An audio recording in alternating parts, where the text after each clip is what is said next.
Broadcast is now starting. All attendees are in.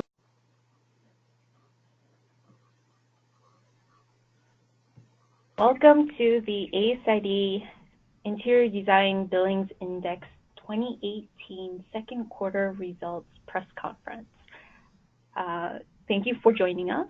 For those who are attending live and also for those who are listening in on the recording that will be sent after we've completed the live version.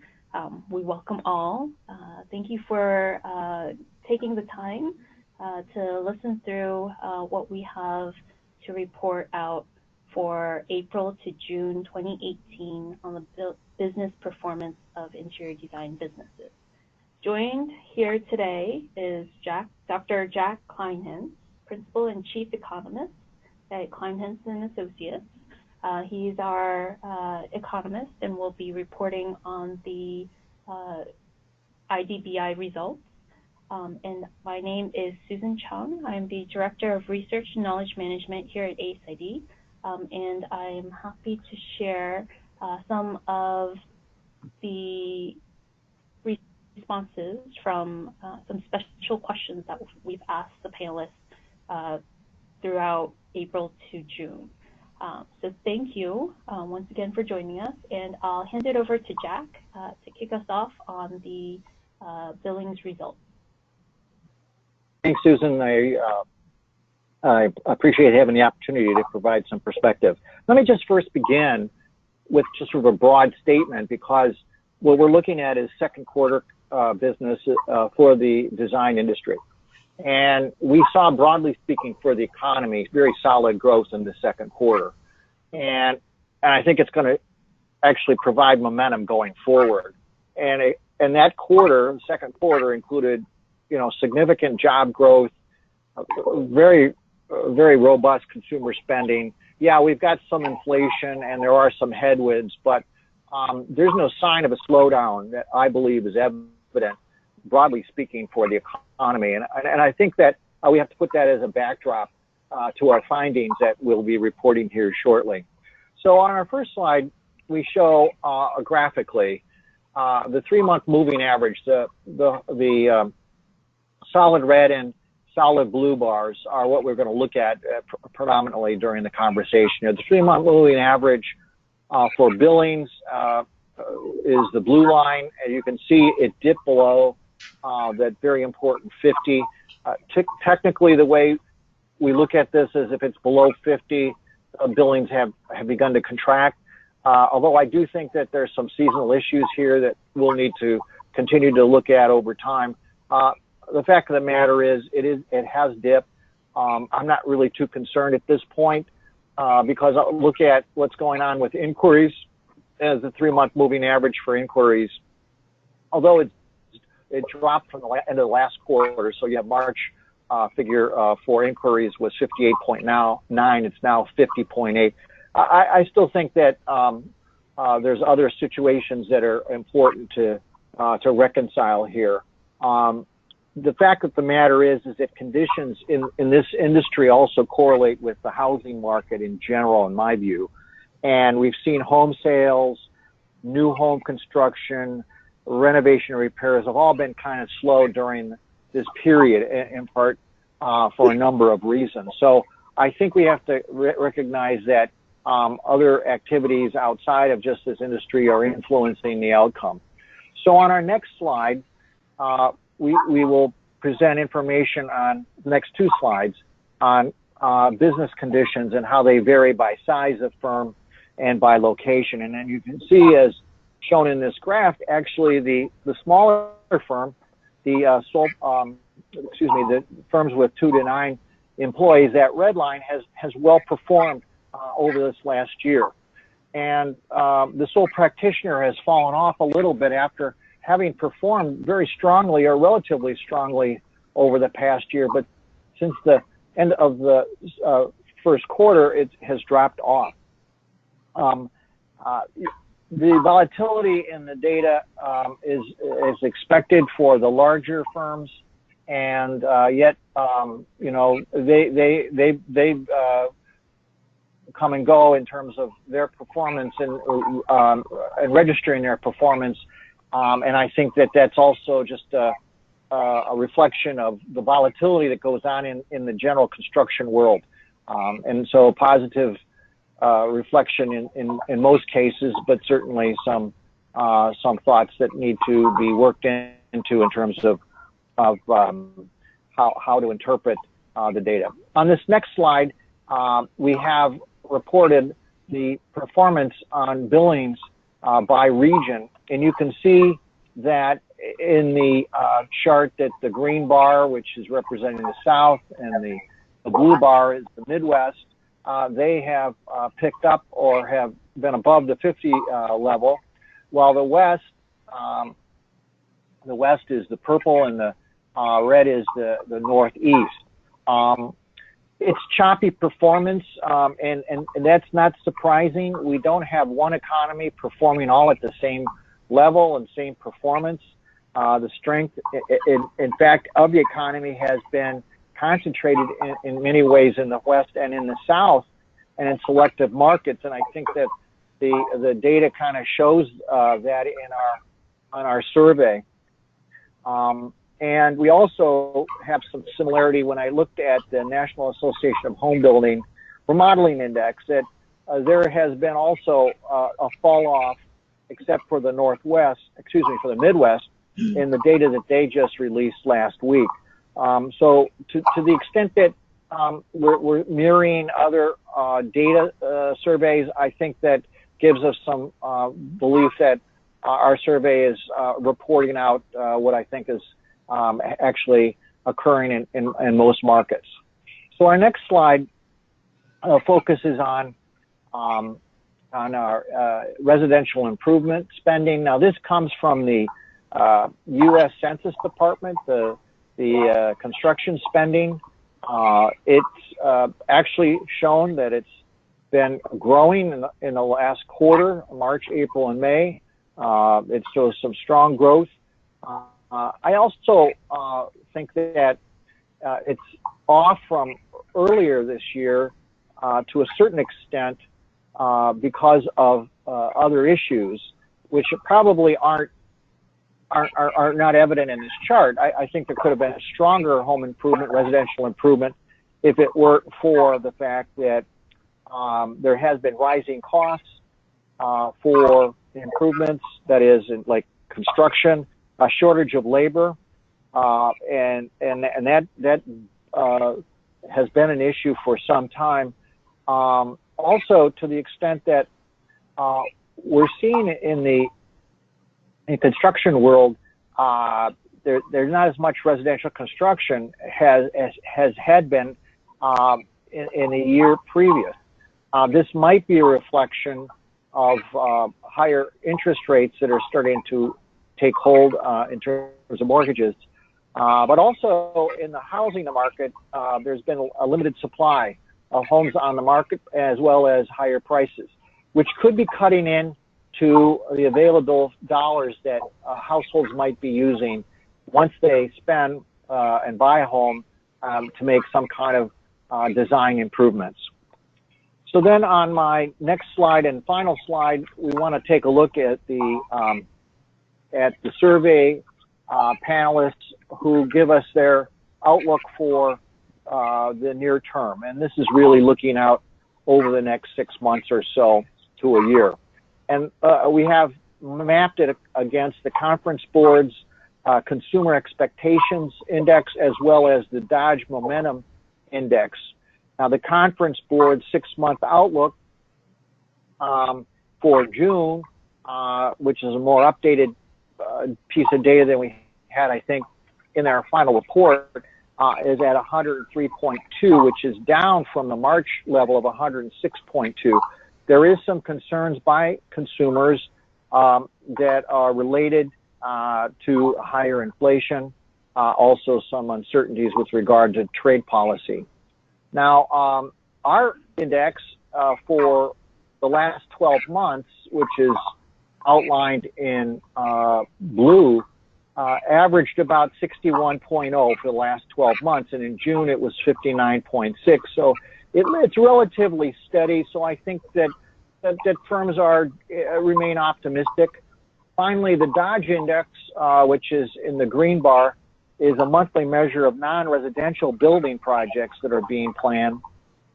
And you can see based on the trajectory of that index that it's relatively positive for non-residential projects, which would certainly come to bear as design firms get involved at that level of investment. But generally, my view is that I think conditions should improve in the economy. We got to recognize the housing sector has struggled during this expansion, and it probably will continue. But overall, I think this is a good report and a good stepping off as we approach the remainder of 2018. Great, thank you, Jack, for that overview of the second quarter. Now I'd like to present some of the special questions that we've asked our ASID Interior Design Billings Index panelists. And these panelists are both in the residential and commercial sector. And we've been monthly asking them about their business performances and also adding in a question or two to kind of pick their brains. So one question that we asked, since this is the end of the second quarter, was over the first 6 months of 2018, how has your business performed relative to your expectations? So as how they had looked into 2018 at the beginning of the year, how they fared now that they're in the half point. You'll see in the chart that 64% have indicated that business had met expectations or had performed better than expected during the first 6 months of 2018. Now, if we compare this to the 2017 data that we asked the same question last year,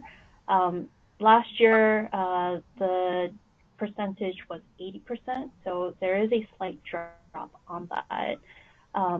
However, it's not a significant amount to come to any particular conclusions. When we asked on comments for this question, there were mixed reviews regarding business performance reported. So while some firms had experienced a satisfactory flow of business, some have also reported on increased construction costs and projects put on hold that have affected their billings. So that may have kind of leaned towards more of that worse than expected increase of responses. We're also seeing that some have commented on the trade uncertainties and the tariffs that are happening or in conversation. However, the preponderance of respondents, so 85%, had not experienced any direct impact on their business due to tariffs so far. However, we do see that this does need to be observed, and although the direct effects may not happen in 2018, some changes may occur in 2019, especially with the increase in costs. In our next slide, so not just looking at the first half of 2018, in our next slide, we look to how much we expect sales to grow or decline in the second half. So more similar to the outlook report that Jack has done. Sales in general are expected to increase. There are only 23% of the respondents that expected negative or zero growth in sales in the second half of 2018. So as Jack had mentioned, our panelists are quite optimistic in their billings and in their sales. We do see that the increase that is expected in sales, the majority is about 5 to 9%, so not a significant increase, but still increase nonetheless. So we do expect there to be a sales growth in the second half of 2018. In the next slide, we had reported in our last web conference on job employment and hiring.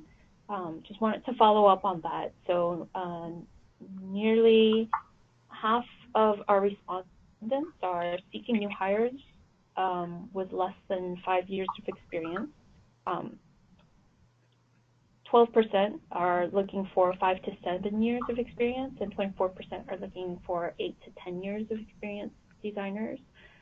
With that, we do see from the panelists that there is some difficulty in finding the design talent that they want in their additional employees. And many have commented that with designers, really needs to be a blend of both technical and people skills. And it also gets into the rapid changes in technology and how to deliver design projects in an innovative way. But also there's that balance in design and business skills as well.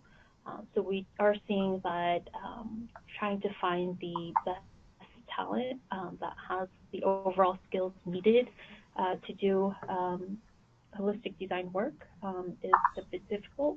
However, the fact that businesses are hiring is a pretty good indicator of interior design businesses. Now on the next slide, we had asked about trade shows. In June, NeoCon celebrated their 50th anniversary. ASID is also very well in participating in multiple trade shows across various design sectors. So we wanted to ask our panelists as well to see if they were benefiting from the resources and education offered at trade shows. So here, 76 of our respondents indicated that they went to at least one trade show in 2017. The majority of the respondents had attended 1 to 3 trade shows in the past year. That it totals to about 68% who've attended 1 to 3 shows a year. And the largest number of shows reported by one person was 6 trade shows. When attending trade shows, respondents tend to keep their schedules to be flexible. They do like to explore the exhibit halls, to have the products inspire them. So you'll see in this chart that 46% of the time of the designer at the trade show are unplanned visits. 29% of their time is for education, 29% is for planned visits, and 17% is for networking. Although some of our respondents do dedicate their time to the seminars that are offered at trade shows, some have also mentioned that just networking and connecting with their fellow designers also adds a lot of educational advice as well. And with the new vendors that are at trade shows, they do like to be inspired looking at the innovative products and technologies there are to offer. In the last slide, we also asked for our trade shows what products that designers particularly focus on. We see that the majority look at furniture and lighting, and we did ask the panelists to select up to 5 products from the list. So you'll see the percentage of responses and the percentage of votes, total votes, in this table on the slide. So still we're seeing the majority really seeing the importance to actually feel, sit, and see the furnishings that they are recommending to their clients and specifying. and that is more, I want to say, to the larger scale furnishings in the design projects. But then you'll also see that for floor covering, upholstery, and accessories are also products that many designers look to when they are visiting trade shows.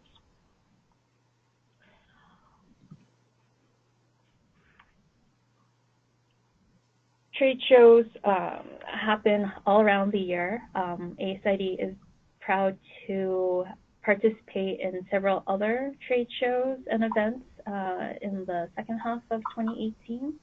For more information, you can visit our website and the events calendar to see what trade shows are happening in the fall, and that is across multiple disciplines. At this time, I'd like to ask for any of the attendees, if you have any questions for us, both on the IDBI results and also on the special questions, to type in your questions in the question panel. And as we wait for questions to come in, I'm going to start off with a question to Jack on employment. So there is a chart in the IDBI second quarter report on payrolls for the architecture and Billings sector. I was wondering if you could comment a little bit more on that. Sure. Well, you know, the labor market has been remarkable. You know, we're in our 9th year of uninterrupted expansion overall in the economy. And then there's, just broadly speaking, again, there's 6.6 million job openings in the United States. And while I can't give you a number for the design services because the BLS does not break it down that refined, just alone in the professional business services, which is where design people would be like 1.3 million. So 1 out of 6 job openings are in the business and professional services. And it kind of reflects the same comments that you just mentioned, Susan, about the difficulty in finding people. Yet at the same time, we have seen in this industry additions to the workforce, and that kind of underpins my belief that the outlook is fairly good. Just alone in the month of June, you look at the number of jobs in interior design, it's up 1,700 jobs compared to a year ago. So employment tends to be actually a lagging indicator. So you, as you see business coming on, then you add employment. So I believe that as we think about how payrolls are shaping up, that they are indicating that our industry is in a positive mode. And I think conditions should be optimistic and kind of reinforces the 6-month outlook that data that we received from our panelists. Great, thank you, Jack. Any other comments that you have based on the special questions or anything that comes to mind?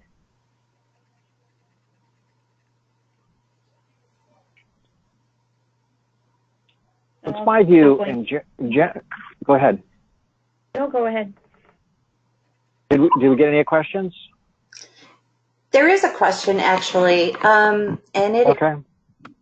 With the larger economy chugging along, what are some of the things holding back our industry from seeing the same success? It just seems like we are slogging along compared to the larger economy. I guess I should take that. Well, I just say, I think we mirror somewhat of the housing market. And it's been somewhat sluggish compared to the overall economy. Home sales, new home construction, and outlays have been somewhat of a drag on overall growth in the economy. And it could be a number of things.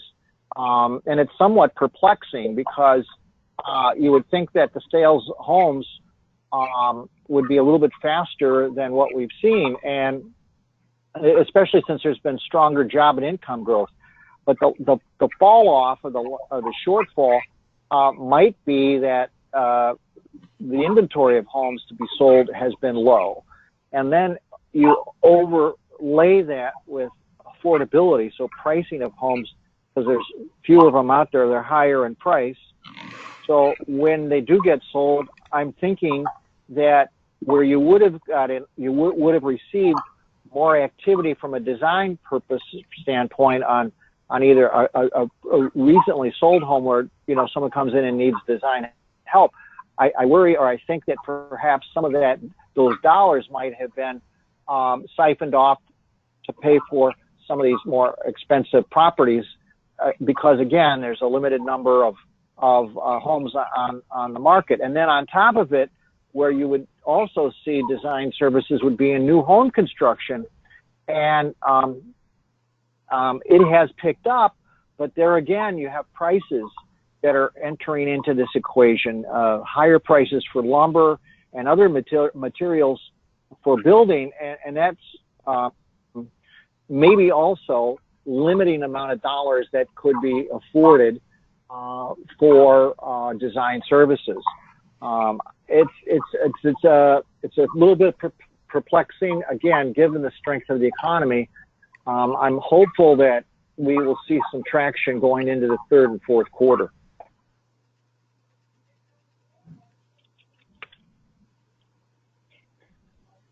And if I may add just a couple of more opinions rather than actual data-based, as Jack had explained. Just what we're seeing in general is that there is a lot of competition in design. So our interior design businesses have been commenting on the various design competition in the industry, which also follows the changes in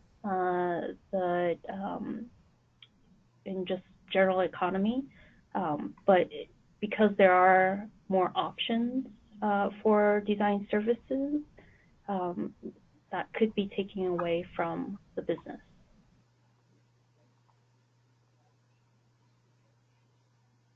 Great, thank you. And any other questions?